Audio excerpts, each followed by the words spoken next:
Ito na nga master ang pinakakaintay ng lahat, ang throwdown namin ni Master Abdul.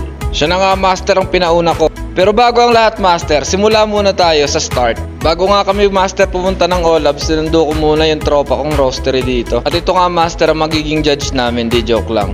Pagdating ko nga master sa roaster nila, sakto. Gumagawa nga si master ng B60. At excited ako master matikman to kasi sabi niya 800 real daw yung isang kg nito. At sabi ko nga sa kanya gawin na niya at malapit na kami. At yun nga sakto, pagdating ko patapos na rin yung B60 na ginagawa niya. Yan nga pala master yung roasting machine niya, ang daming beans. Syempre makikiburaot tayo dito, kunwari marunong tayo, hahaha.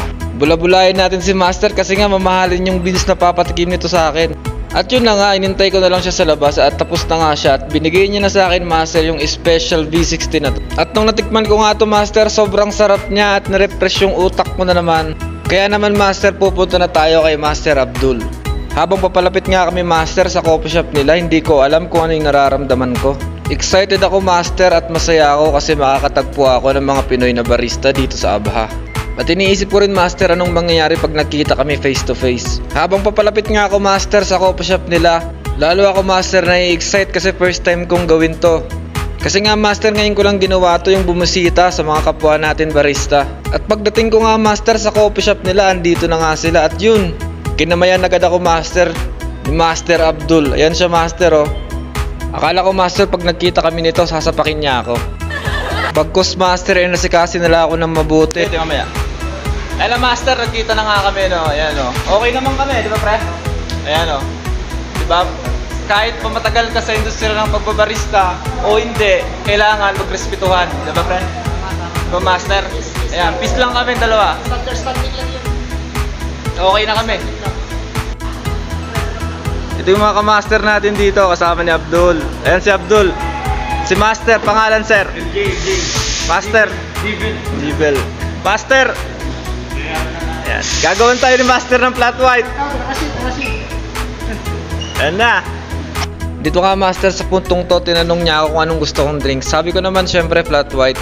At gusto kong gawan niya ako ng latte art. At dahil sobrang bait ni Master Abdul, sabi niya sige daw. At sobrang sarap ng pakiramdam ko master dito kasi nga 'di ba, siya pa yung gagawa ng flat white na iinumin ko. Sobrang lambing ni master at mapagmahal. Tignan nyo naman master, sa dami-dami ng latte art na gusto niyang gawin sa akin, yung heart pa talaga yung napili niya. Ganun niya ako kamahal master, 'di ba? At naiintindihan ko master, yung heart lang yung ginawa niya sa akin. Ibig sabihin lang master, hindi rin siya nakikipag-throwdown talaga. Parang sinasabi niya lang dito na hindi ko kailangang patunayan yung sarili ko sa'yo. And it's a sign of respect master na hindi sa lahat ng oras ipapakita natin na magaling tayo. Doon pa lang master, sa moment na ginawa niya ako ng latte art na heart, gets ko na master na hindi nga siya nakikipagkompetensya sa akin. At ganoon rin naman ako sa kanya master. Shoutout nga pala master sa mga kasama ni Master Abdul dito. Sobrang babait ng mga barista dito master sa Olabs. Sobrang accommodating nila. Nakikipag-usap sila sa akin. Nagkwekwentuhan kami ng mga nangyayari sa mga buhay namin bilang isang barista. Yung kahit first time kong pumunta sa kanila master, para bang magkakasama na kami ng matagal. Kaya respeto sa head barista nila dito at sa mga kasama nilang ibang Pilipino. Sobrang babait nila master at ang pupogi pa.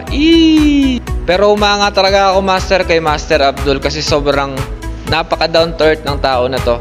At isa lang master ang napulot kong aral dito. Wag na wag mong huhusgahan yung tao, lalo na kung nakilala mo lang sa social media. Kilalanin mo muna master ng gusto at mas maganda master kung magkikita kayo in person. Kaya naman sa lahat ng barista ng Olabs, salamat master sa best experience na pinaramdam at binigay nyo sa akin. Salute!